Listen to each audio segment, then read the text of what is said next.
환영합니다. 하나님께서 여러분들에게 놀라운 계획하신 것들이 하나도 땅에 떨어지지 않고 다 이루어지기를 소망합니다. 젊은이들에게는 새로운 직장과 내일을 열 수 있는 믿음을 허락해 주시고, 또 질병으로 고통받고 있는 자들에게는 하나님의 신유의 역사가 나타나기를 소망합니다. 그리고 인간관계로 인해서 힘들어하시는 분들에게는 그리스도의 십자가의 화해의 역사가 이 시간 우리 모두에게 나타나기를 주님의 이름으로 축원을 드립니다. 오늘 우리의 말씀의 제목은 그래도 씨를 뿌려야 합니다 입니다. 지난주에 혹시 설교 제목 기억나시나요? 그래도 복음을 전해야 합니다. 이쯤 되시면 감을 잡으셨죠? 이번 시리즈는 그래도구나. 그래도 시리즈를 7번에 걸쳐서 우리가 말씀을 보도록 하겠습니다. 이 그래도라는 단어가 저는 참 마음에 좋습니다. 그래도라는 단어는 어떤 의미일까요? 우리 상황이 아무리 힘들고 열악해도, 우리 분위기가 힘들고 때로는 포기하고 싶은 순간이 우리 가운데 내몰린다 할지라도, 그래도 우리는 마땅히 가야 될 길을 걸어가야 되고, 마땅히 살아야 될 삶을 살아야 되고, 마땅히 해야만 하는 일들을 할 수밖에 없는 사람들, 이것이 그래도라는 단어에 담겨져 있습니다. 우리가 지난주 선교 보고회 겸 예배를 드렸을 때 그래도 복음을 전해야 되는 이유, 이슬람 한복판에서 고난받고 비주류로 살아가는 그 사람들 속에서도 그럼에도 불구하고 그들은 복음을 전해야 했듯이, 우리가 이 순간 거제 땅이 아무리 힘들고 어려워도 우리는 마땅히 영적으로 해야 될 마땅한 복음을 전해야 될 일을 전해야 된다는 것입니다. 오늘은 그래도 우리는 눈물을 흘리면서 씨를 뿌려야 되는 것입니다. 우리가 어떤 상황이 놓인다 할지라도 우리는 우리의 내일을 위해서 오늘 우리는 씨를 뿌려야 되고, 이것이 나지 않을까 봐 걱정이 되더라도, 어떻게 될까 봐 걱정이 되더라도 우리는 눈물을 흘리면서라도 씨를 뿌려야 된다라고 이야기해 주고 있습니다. 사람이 시련이나 어려움을 만나게 되면 크게 두 가지 반응으로 나타난다고 합니다. 첫 번째는 그 시련이나 위기 앞에 좌절하고 절망하면서 자신의 인생을 망가뜨리는 사람이 있다고 합니다. 또 한 부류는 철저하게 자신을 뒤돌아보고 자신이 어떤 사람인지를 깨닫고, 자신에게 그럼에도 불구하고 가치 있는 인생이라는 것을 깨닫고 다시 한번 그 문제 앞에, 그 시련 앞에 도전적인 삶을 살아가는 사람이 있다고 합니다. 여러분은 어느 편에 속하십니까? 저는 후자에 속하기를 원합니다. 왜냐하면 내 인생이 어떤 건가를 하나님 앞에서 온전히 비추어 보시길 바라고, 말씀 앞에 온전히 비추어 보시기를 바랍니다. 어려움 가운데 내가 누구인지를 깨닫는 것은 매우 중요한 일입니다. 왜냐하면 하나님께서 특별히 성부 하나님 아버지께서 저와 여러분들의 구원을 위해서 창세 전부터, 이 세상이 만들어지기 이전부터 저와 여러분의 구원을 작정해 놓고 계획해 놓으셨다라고 말씀하고 계십니다. 다시 말해서 창세 이전부터 저와 여러분의 구원을 예비해 놓으시고 우리를 선택하셨다라고 이야기해 놓으셨습니다. 하나님께서 창세 전에, 이 세상이 만들어지기도 훨씬 이전에 우리의 구원을 작정해 놓으신 그 하나님이 실제로 우리의 구원을 이루시기 위해서 예수 그리스도가 이 땅에 오셨습니다. 그리고 예수 그리스도가 이 땅에 오셔서 나 대신, 우리 대신 죄를 짊어지시고 저주받으시고 죽기 위해서 십자가에 매달리신 것입니다.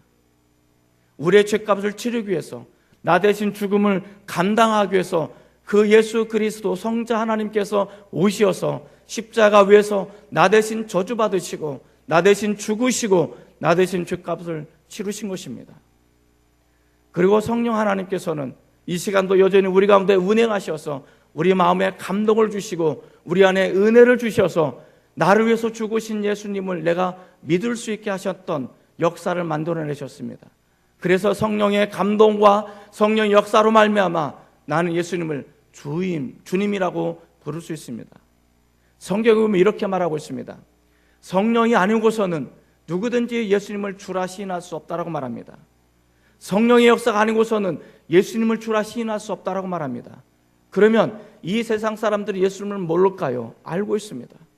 성탄절도 알고 있고 이 세상 사람들이 예수님이 누군지 번연히 알고 있습니다. 그럼에도 불구하고, 예수님이 누군지 알고 있음에도 불구하고 그 예수님을 나의 주님으로 고백하지는 않습니다. 이것이 성령의 거룩한 역사입니다.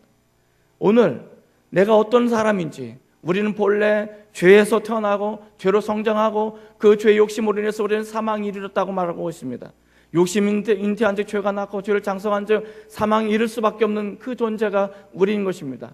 원래 우리들은 영원한 지옥의 불구덩이 속에서 영원한 고통을 당할 수밖에 없는 것이 우리였지만 하나님께서는 이러한 우리를 위해서 십자가의 죽으심으로 말미암아 영원한 천국에 이르게 하셨던 것입니다. 이것이 은혜이고 이것이 감사인 것입니다. 여러분, 우리가 내 삶이, 내가 상황이 조금 어렵게 되었다라고 해서, 내 상황이 조금 힘들게 되었다라고 해서 우리는 절망할 수도 있지만 우리 인생을 포기해서는 안 되는 것입니다. 왜냐하면 이런 나를 위해서 예수님께서 나를 위해서 죽으셨고, 이런 나를 위해서 성부 하나님께서는 창세 이전에 나의 구원을 작정해 놓으셨다는 것입니다. 여러분, 성령 하나님께서 지금도 오셔서 우리의 마음을 감동시켜 주시는 것입니다. 나는 아무렇지도 않은, 나는 그냥 대충 살아도 되는 그런 인간이 아니라는 것입니다. 이런 나를 위해서 하나님이 죽으실 만큼 나를 사랑하시고 내가 귀하다라고 말씀하신 그 하나님의 음성을 들어보시기 바랍니다. 그런데 여러분, 내가 조금 힘들다고 해서, 내가 조금 어렵다고 해서 나를 아무것도 아닌 인간으로 취급해서는 안 되는 것입니다. 그럼에도 불구하고 여전히 변하지 않는 엄연한 사실은 하나님은 나를 사랑하신다는 것입니다. 상황이 힘들고 어렵다라고 해서 내 상황이 바뀌는 것이 아닙니다. 하나님, 그럼에도 불구하고 여전히 하나님은 나를 향해서 난 너를 통해서 위대한 일을 만들어 나가길 원하신다라고 말씀하시는 것이 하나님의 모습인 것입니다. 이 말씀 앞에 우리 자신이 내세워져야 되는 것입니다. 오늘 성경에 보면 울다라는 뜻을 많이 가지고 있습니다. 눈물 흘리다 부르짖다라는 뜻이 굉장히 많이 나오고 있습니다.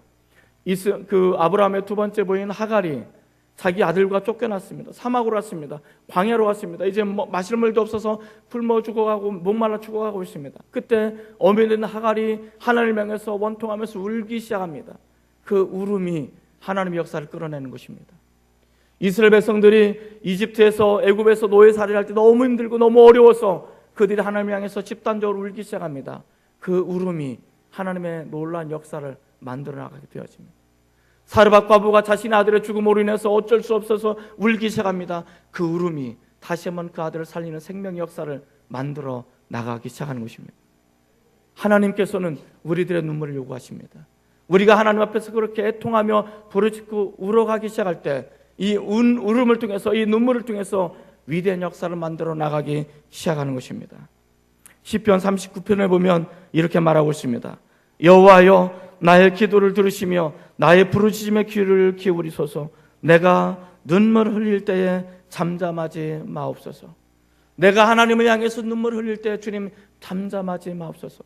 내가 하나님을 향해서 부르짖고 울고 눈물을 흘릴 때에 이 눈물을 보아주시고 역사를 해 주시옵소서.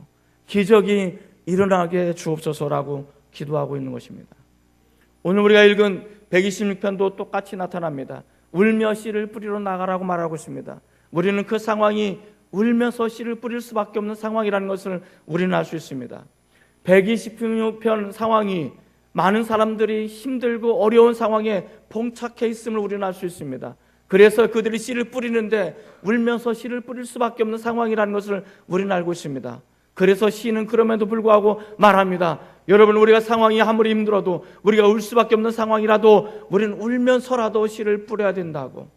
우리는 이 상황 때문에 앉아 있어서는 안 된다고. 이 상황과 이 어려움 때문에 우리가 인생을 포기해서는 안 된다고. 그래도 우리는 씨를 뿌려야 된다고. 그래도 우리는 눈물을 흘리면서 씨를 뿌려야 된다라고 말하고 있는 것입니다. 오늘 이 시편 말씀을 통해서 저와 여러분들에게 요청하는 것이 있습니다. 우리는 이 거짓 땅에 혹은 개인적으로 임하는 그 상황 때문에 우리는 울 수밖에 없지만 그래도 울면서 우리는 씨를 뿌려야 된다는 것입니다. 그렇다면 우리는 그래도 울면서 씨를 뿌려야 되는 이유가 뭘까요? 첫째로 우리 운명을 바꿀 수 있기 때문에 그렇습니다. 따라해 볼까요? 우리의 운명을 바꿀 수 있기 때문입니다. 이 울음이라는 것은, 이 눈물이라는 것은 내 운명을 바꾸게 되는 것입니다. 오늘 126편은 매우 긴 절이 아닙니다. 1절부터 6절까지 있습니다. 1절에 보면 돌이킨다는, 돌아오다는 뜻이 있습니다. 6절에 보면 돌아오게 해달라는 돌이키다라는 뜻이 있습니다. 이 돌아오다라는 이 두 단어를 감싸고 이 시편 126편이 이루어지는 것입니다. 여기서 돌아오다 혹은 돌이키다라는 뜻은 방황을 마치고 영혼의 집으로 돌이키다라는 뜻을 가지고 있습니다. 아버지 집으로 돌아오다는 뜻이 있습니다. 마치 탕자가 집을 나가서 고생하고 힘들고 어려울 때 아버지 집을 그리워하면서 아버지 집으로 돌아왔던 것처럼 우리가 아무리 힘들고 어려워도 하나님 품으로 돌아오다라는 뜻이 이 안에 담겨져 있습니다. 좀 더 살펴보겠습니다. 126편 1절 한번 같이 읽어보겠습니다. 1절입니다. 자, 시작.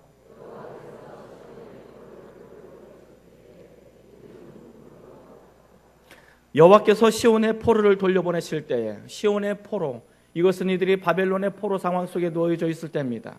하나님께서 이 바벨론의 포로 상황에 놓여져 있을 때 하나님이 이들을 포로에서 노임받게 하기 위해서 바벨론을 멸망시키십니다. 바벨론을 멸망시키면서까지 이들을 포로에서 자유케 하십니다. 고향으로 돌아오게 하시고 예루살렘으로 거룩한 성으로 다시 한번 아버지 집으로 돌아오게 하시는 것입니다. 이것이 돌이키다는 것입니다. 그래서 여기서 돌이키다라는 것은 회복시키다, 운명을 바꾸다라는 뜻이 있습니다. 회복시키다, 그들의 운명을 바꿔주는 것. 여러분, 이것이 바로 이들의 모습인 것입니다. 그런데 1절부터 3절까지는 현재 시제로 되어 있습니다. 하나님께서 우리를 돌이켰다, 우리를 구원케 하셨다. 그런데 막상 하나님께서 돌이켜서 예루살렘에 와보니까 어떤 현상이 일어나고 있습니까? 예루살렘에는 이들을 맞을 준비가 전혀 되어 있지 않습니다. 성전은 불타버리고 돌 위에 돌 하나 남지 않고 황폐하게 되었습니다. 도시는 사람이 사는지 안 사는지 모를 만큼 황무지와 같은 그런 폐허의 그런 언덕, 폐허의 도시처럼 바뀌어져 있습니다. 그리고 주변의 사람들은 이 사람들을 반기지 않고 어떻게 하면 이 사람들을 호기심, 순간순간 누려서 이들을 노략질할까, 이런 생각만 가지고 있는 사람들 주변에 널려 있습니다. 이들의 상황은 포로나 일반 다를 게 없었던 것입니다. 포로에서 돌아올 때는 기뻤습니다. 하나님께서 우리가 꿈꾸는 것 같다라고 말하고 있습니다. 그런데 막상 와보니까 전혀 그렇지 않은 것입니다. 그래서 이렇게 고백하고 있습니다. 4절 말씀 한번 읽어보겠습니다. 4절. 자, 시작.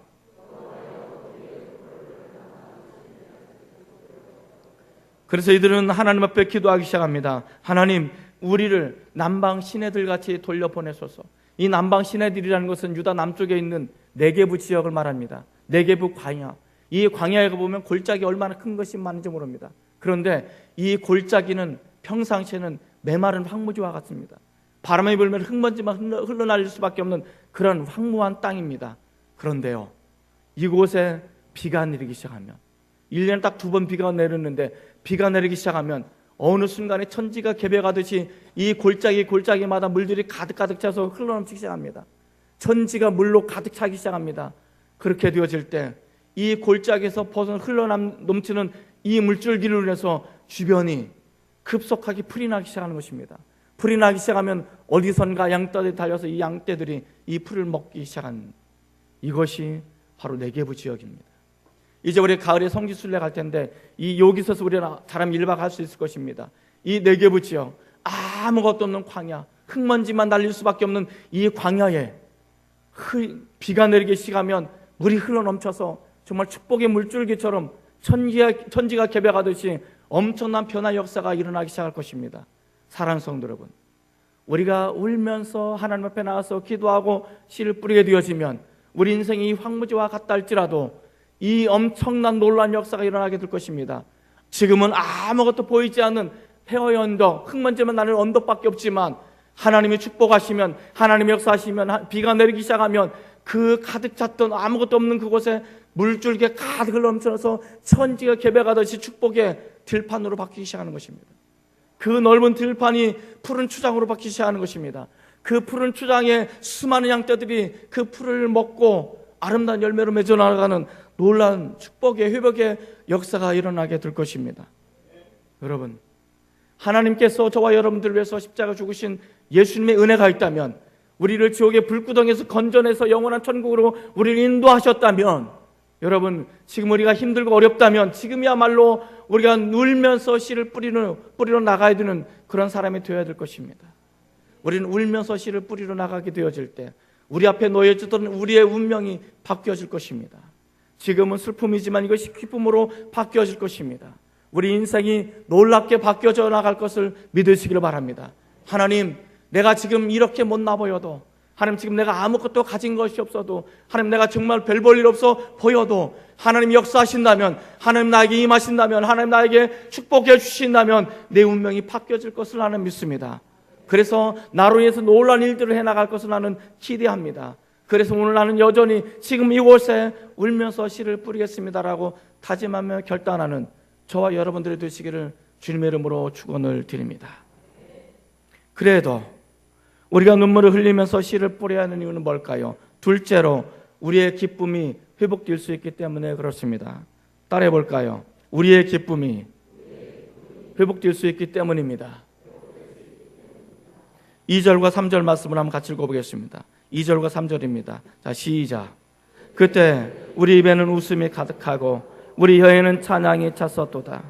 그때 문나라 가운데서 말하기를 여호와께서 그들을 위하여 큰 일을 행하셨도다 하였도다. 여호와께서 우리를 위하여 큰 일을 행하셨으니 우리는 기쁘도다. 그때에 우리는 말하기 시작합니다. 그때 우리 입에는 웃음이 가득했습니다. 우리 입의 혀에는 찬양이 가득했습니다. 우리를 구원하신 하나님을 찬양했습니다. 우리를 포로에서 돌리신 하나님의 위대함을 찬양을 노랬습니다. 그리고 문나라들, 우리 주변에 있는 많은 사람들이 야, 너희가 믿고 있는 하나님 참 대단하다. 너희를 구원하기 위해서 이 강대국들을 멸망시키는 너희 하나님을 찬양할 수밖에 없다 라고 말했던 것입니다. 그래서 이 이스라엘 민족은 그 입에 혀가 찬양으로 가득 찼다라고 말하고 있습니다. 그때 여호와께서 우리를 위해서 큰 일을 행하셨으니 우리에게 기쁨이 넘쳐났다라고 이야기해 주고 있습니다. 사랑하는 성도 여러분, 한번 우리 인생을 한번 잠시 뒤돌아봅시다. 우리가 예수님을 믿기 시작할 때, 예수님 나를 위해서 십자가 달려 죽으셨다는 것을 내가 엄연히 깨닫고 성령의 충만함이 내 가슴에 들어오게 되어질 때 우리는 첫사랑을 느끼기 시작하는 것입니다. 그때 예배만 드려도 눈물이 나고, 찬양만 불러도 눈물이 나고, 하나님 이름만 주여라고 부르기만 해도 눈물이 났던 그 시절이 있지 않습니까?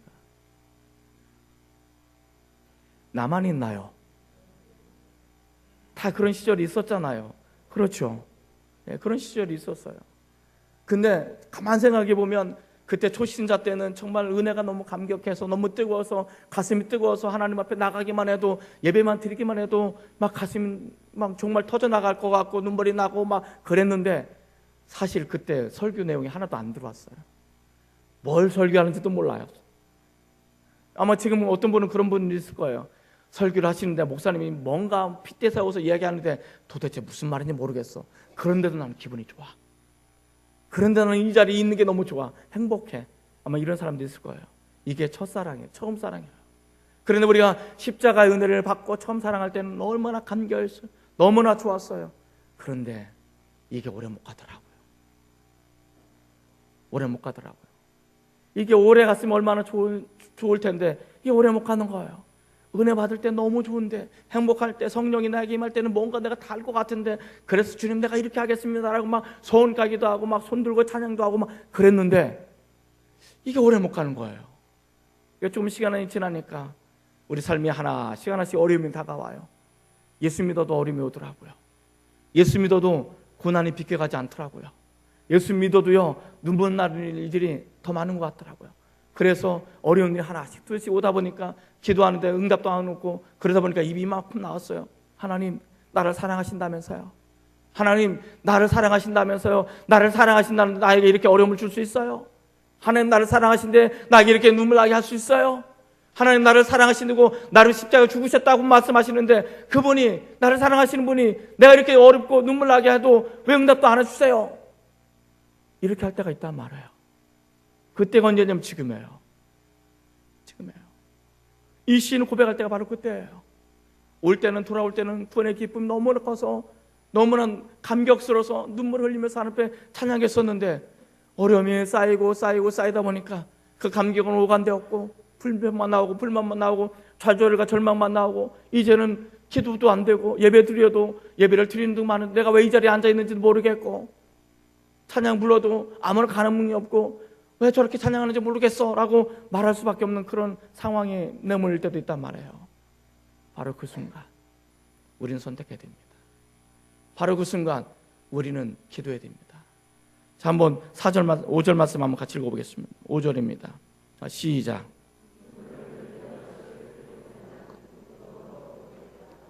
눈물을 흘리며 씨를 뿌리는 자는 기쁨으로 거둔다라는 것입니다.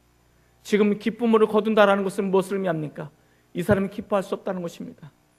이 시인이 알았어요. 하나님의 마음을 알았던 이 시인이 청중들을 향해서 이야기합니다. 여러분, 우리가 지금 힘들고 어렵더라도, 여러분, 우리가 어려움과 시련과 위기가 우리에게 다가왔다 할지라도 우리의 운명을 바꿔주신 하나님이잖아요. 우리를 포로에서 이곳까지 이끄신 하나님이시잖아요. 하나님 우리를 포기하지 않으십니다. 그래서 우리가 울며 씨를 뿌리면 우리는 반드시 기쁨으로 단을 거두게 될 것입니다. 우리는 기쁨이 회복될 것입니다. 여러분, 우리 지금 울면서라도 씨를 뿌리러 나갑시다. 우리 인생을 포기하지 맙시다. 우리 하나님 앞에 울면서 기도합시다. 그러면 우리 운명이 바뀌어지는 것처럼 우리가 기쁨이 회복될 것입니다. 이렇게 설교하고 시작하는 거예요. 여러분, 이렇게 설교하는 거예요. 울며 씨를 뿌리러 나간 사람은, 인생을 포기하지 않고 여전히 울며 씨를 뿌리러 나간 사람은 슬픔이 변하여 기쁨이 될 것입니다. 울며 씨를 뿌리며 기도하는 사람들은 모든 어려움 속에서 기쁨으로 만끽하고 채워질 것입니다. 우리 상황 때문에 즐거워하는 것이 아니요, 우리가 문제 해결돼서 그것 때문에 즐거워하는 것이 아니요, 우리가 채워져서 그것 때문에 즐거워하는 것이 아니라 내가 전능하신 가를 만났기 때문에, 나를 사랑하시는 그 예수님의 사랑을 다시 한번 내가 덧입었기 때문에 우리는 기뻐할 수 있는 것입니다. 이 기쁨을 가지고 다시 기도하기 시작할 때 우리 문제가 해결될 것입니다. 우리 연약함이 채워질 것입니다. 우리 문제가 해결될 것입니다. 질병이 떠나갈 것입니다. 이렇게 울면서 씨를 뿌리는 사람들은 기적을 경험할 것입니다. 놀라운 은혜를 경험할 것입니다. 여러분, 그럼에도 불구하고 우리가 이 자리에 나와서 울면서 기도하지 않는다면 아무런 일도 일어나지 않습니다. 그럼에도 불구하고 우리가 이 자리에 나와서 울면서 씨를 뿌리듯이 애통하면서 기도하지 않는다면 우리는 진정한 기쁨을 맛볼 수 없는 것입니다. 오늘 우리에게 요청하는 것은, 우리 거제 땅이 아무리 힘들고 어려워도 많은 사람들은 이 거제 땅의 어려움을 인해서 젊은이들이 낭망하고 있어요. 절망하고 있어요. 그리고 주변 사람들에게 원인을 돌리고 있어요. 그리고 욕하고 있어요. 뭐라고 할 수 있어요. 그건 세상 사람들이 할 수 있는 일입니다. 그러나 우리 그리스도인들은 그거 하기 전에 하나님 앞에 나와야 됩니다. 우리 자신을 뒤돌아봐야 되는 것입니다. 우리가 왜 기쁨을 잃을 수밖에 없었는지 뒤돌아보시고, 이곳에서 가슴을 치면서 애통하면서 처음 사랑을 잃어버렸던 그것을 애통하면서 주님 앞에 나와서 기도해야 되는 것입니다. 그렇게 되어질 때 우리는 다시 한번 기쁨이 회복될 거라 믿습니다. 그렇게 되어질 때 우리는 신앙이 다시 한번 회복될 거라 믿습니다. 이런 놀라운 기쁨이 충만한 저와 여러분 되시길 주님의 이름으로 축원을 드립니다. 그래도 우리가 눈물을 흘리면서 씨를 뿌려야 되는 이유는 뭘까요? 셋째로 우리의 열매를 거둘 수 있기 때문입니다. 따라 보실까요? 우리의 열매를 거둘 수 있기 때문입니다. 6절 말씀을 한번 같이 읽어보겠습니다. 6절입니다. 자, 시작. 울며 씨를 뿌리러 나가는 자는 반드시 기쁨으로 그 곡식단을 가지고 돌아오리로다. 자, 다시 한번 읽겠습니다. 읽는데 이 6절에서 가장 중요한 단어가 어떤 단어인지 생각하시면서 읽어보시기 바랍니다. 아셨죠? 자, 준비. 자, 시작. 울며 씨를 뿌리러 나가는 자는 반드시 기쁨으로 그 곡식단을 가지고 돌아오리로다. 어떤 단어가 중요한 단어인가요? 거의 제 수준에 이르렀어요. 반드시. 이게 얼마나 은혜가 되는지 모릅니다. 여러분, 울며 씨를 뿌리러 나간 사람들은 반드시예요. 반드시 어떻게 된다고요? 반드시 하나님께서 곡식의 단, 열매를 거두게 할 거라고 말하고 있습니다. 우리가요, 지금 힘들고 어려워도요, 하나님을 포기할 수 없는 이유가 바로 여기에 있는 거예요. 우리가 힘들고 어려워도 포기하고 싶어도 포기되어질 수 없는 사람을 살아갈 수 있는 이유가 바로 여기 있는 거예요. 우리가 어려운 그 순간에 이 씨를 뿌리면 날까? 이 씨를 뿌리면 다른 것이 해코지는 하지 않을까? 이 씨를 뿌리면 제대로 열매를 거두기는 할까? 상황이 이런데, 어려운데, 가시밭길처럼 보여지는데 어떻게 돼야 하지나?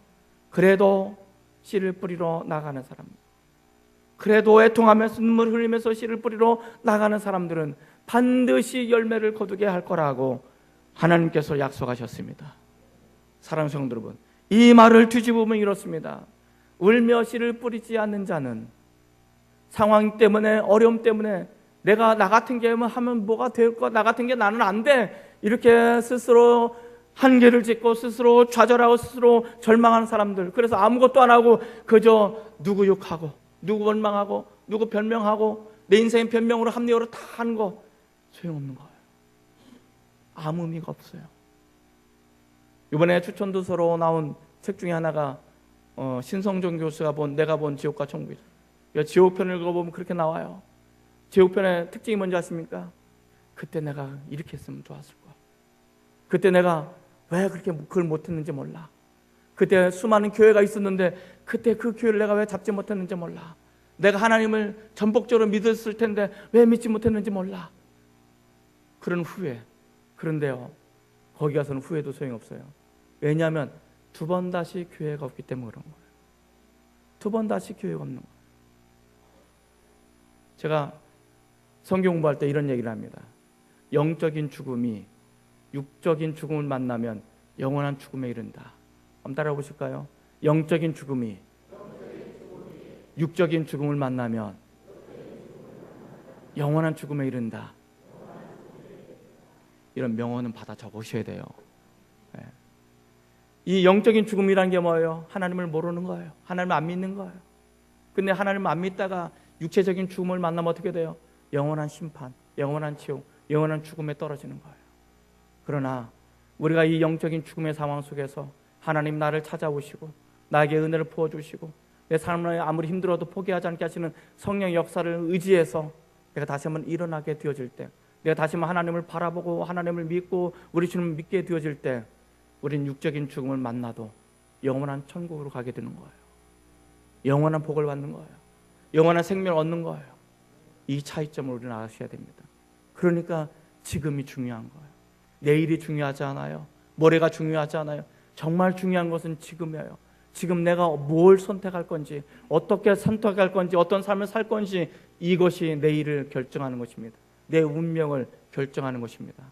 사랑하는 성도 여러분, 지금 우리가 이 거제 땅이 아무리 힘들고 어려워도요, 내가 내 자신에게 내 개인적으로 위기가 다가오고 시험이 온다 할지라도 우리는 울면서 씨를 뿌리러 나가야 됩니다. 그러면 반드시 우린 열매를 거두게 될 거라 믿습니다. 그러면 도대체 울면서 씨를 뿌린다는 것은 무슨 의미인가? 울면서 씨를 뿌린다는 것은 자신을 바라보지 않고 하나님의 뜻을 구한다는 것을 의미합니다.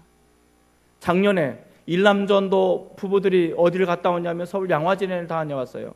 기억나시나요? 벌써 잊으셨나요? 양화진. 이 서울에 가면 양화진이라는 데가 있는데 이 양화진이 정식 명칭은 외국인 무덤이에요. 외국인 묘지예요. 그런데 외국인을 다 묻히는 게 아니에요. 거기는 선교사들만 묻히는 거예요. 선교사들. 그래서 거기는 선교사의 무덤인 것입니다. 이 이역만리 떨어진 그곳에서 성령을 받고 복음을 체험하고 십자가를 가슴에 품고 복음을 들고 이 땅에 온 사람들, 이 땅에는 흑암에 가득 찼어요. 어둠에 가득 찬 땅이었어요. 이 땅에는 아무것도 없는 땅이었어요. 이 땅에 복음을 심기 시작했습니다. 어려움이었어요. 풍토병이 걸려서 죽어가고 있어요. 그리고 사람들이 서양교 신이라고 받아들이지도 않아요. 왕따를 지켜 어려움당해요. 감옥에 갇히기도 해요. 죽어가기도 합니다. 그럼에도 불구하고 그들이 어려움 속에서도, 위기 속에서도, 시련 속에서도 이 나라를 포기하지 않고 고국으로 돌아가지 않았어요. 그들은 풍토병에 걸려 죽어가면서도 이 땅을 놓고 기도했어요. 복음을 심고 복음의 씨앗을 뿌리면서 그들이 얼마나 많은 눈물을 흘렸는지 몰라요.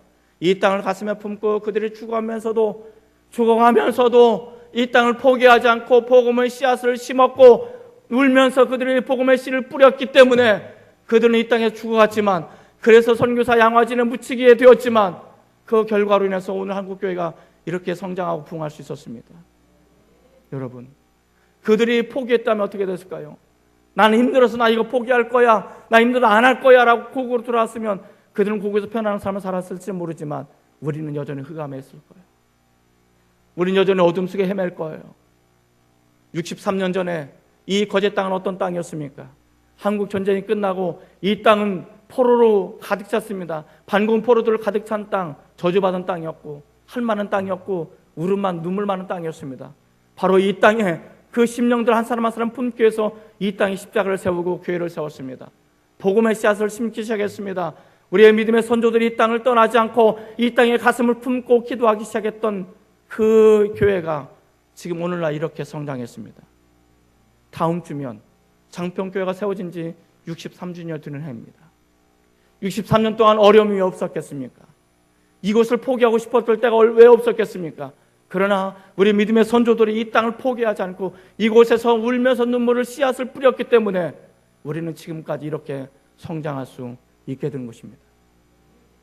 우리는 지지난주에 고백을 했습니다. 인도네시아에 교회를 세우고 캄보디아에 교회를 세우고 인도네시아에 교회를 세우고 또 새로 지어졌습니다. 그 땅은 박해가 있는 땅입니다. 어려움이 있는 땅입니다. 그럼에도 불구하고 그 땅을 포기하지 않고 그 땅을 품고 기도하는 선교사들이 있고 목회자들이 있고 성도들이 있음을 우리는 발견했습니다. 박해가 있다 할지라도, 테러가 있다 할지라도, 때로는 그것 때문에 죽는다 할지라도 포기하지 않고 그 땅을 가슴에 품고 기도하는 그들을 위해서 우리는 함께 울어줘야 됩니다. 함께 기도해줘야 됩니다. 함께 아파줘야 됩니다. 이것이 함께 눈물을 흘리는 것입니다. 함께 눈물을 흘린다는 것은, 울면서 씨를 뿌린다는 것은 내 어려움 때문에 눈물을 흘리는 것입니다. 아프면 눈물을 흘리게 됩니다. 한계 때문에 눈물을 흘릴 때도 있습니다. 그러나요, 죽어가는 심령 때문에 우리는 울어야 됩니다. 우리 가족 중에 아직도 예수님을 믿지 못해서 지옥에 간다면 우리는 울면서 애통하면서 하나님 앞에 나와야 됩니다. 여러분, 여러분의 부모를 위해서, 여러분의 아내와 남편을 위해서, 여러분의 자녀를 위해서 가슴에 품고 눈물로 하나님 앞에 호소하시기 바랍니다. 그리고 이 지역에 죽어가는 심령들을 가슴에 품고 울면서 새벽마다, 늦은 밤마다, 예배 때마다 눈물로 하나님 앞에 기도해야 되는 것입니다. 그렇게 우리가 눈물로 씨를 뿌리고 그 영혼을 품고 기도하게 되어질 때 하나님께서는 그 영혼들을 돌이키게 될 것입니다. 그 영혼들을 하나님께서는 살리실 것입니다. 이것이 울면서 씨를 뿌리러 나가는 것입니다. 제가 좋아하는 찬양 중에 하나가 이렇습니다. 우리가 이제 이것을 마지막 찬양으로 부르기를 원하는데요. 왜 나만 겪는 고난이냐고 불평하지 마세요. 고난의 뒤편에 있는 주님의 주실 축복 미리 보면서 감사하세요. 지금은 고난밖에 없지만 고난의 뒤편에 숨겨진 이 축복을 바라보면서 감사하는 이야기입니다. 너무 견디기 힘든 지금 이 순간에도 주님이 일하고 계시잖아요. 남들은 지쳐 앉아 있을지라도 당신만은 일어서세요. 힘을 내세요. 힘을 내세요. 주님이 손잡고 계시잖아요. 여러분, 우리가 울면서 씨를 뿌려야 되는 이유는 바로 여기에 있습니다. 우리 주님이 일하고 계시잖아요. 지금도 내 손을 붙잡고 계시잖아요. 우리는 주님의 손을 붙잡고 일어나면서 울면서 씨를 뿌리러 나가십시다. 그렇게 되면 우리 심령을 통해서 위대한 일들을 만들어 나갈 것을 저는 믿습니다. 그런 결단과 그런 역사가 저에게도 여러분에도 있기를 주님의 이름으로 축원을 드립니다. 우리 찬양도 한번 나오시고 이 찬양 우리 마지막으로 한번 불렀으면 좋겠습니다. 왜 나만 겪는 고난이냐고 불평하지 마세요. 우리 이 찬양을 부르시면서 우리 다짐을 한번 해봤으면 좋겠습니다. 하나님, 내가 다시 한번 주님의 손을 붙잡고 일어서기 원합니다. 내가 다시 한번 주님을 향해 일어서기를 원합니다.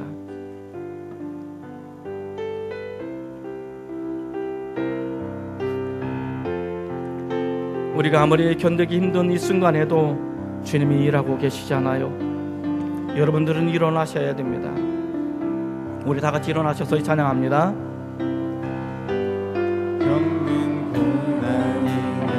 불평하지 마세요. 하지 마세요. 고난의 뒤편에 있는 주님이 주실 축복 미리 보면서 감사하세요. 너무 견디기 힘든 지금 이 순간에도 힘든 지금 이 순간에도 주님이 일하고 계시잖아요. 일하고 계시잖아요. 남들은 지쳐 앉아 있을지라도 여러분만은 일어나세요. 일어서세요. 힘을 내세요. 힘을 내세요. 힘을 내세요. 주님이 손잡고 계시잖아요. 주님이 나와 함께함을 어떤 역경도 이길 수 있잖아요. 2절입니다. 왜 이런 슬픔이 찾아왔는지. 이런 슬픔 찾아왔는지 원망하지 마세요. 원망하지 마세요. 당신이 잃은 것보다 주님께 받은 은혜 더욱 많음이 감사하세요. 너무 견디기 힘든 지금 이 순간에도 주님이 일하고 계시잖아요. 남들은 지쳐 앉아있을지라도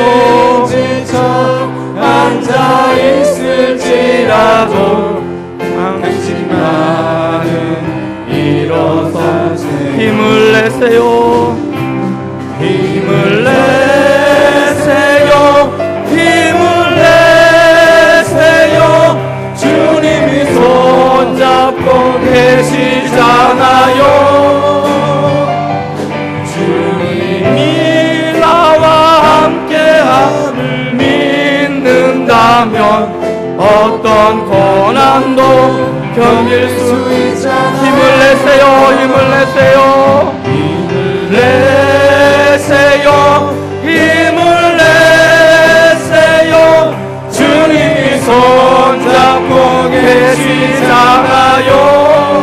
주님이 나와 함께함을 믿는다면 나와 함께함을 믿는다. 어떤 역경도 이길 수 있잖아요. 이길 수 있잖아요. 우리 한번 기도하시겠습니다. 하나님,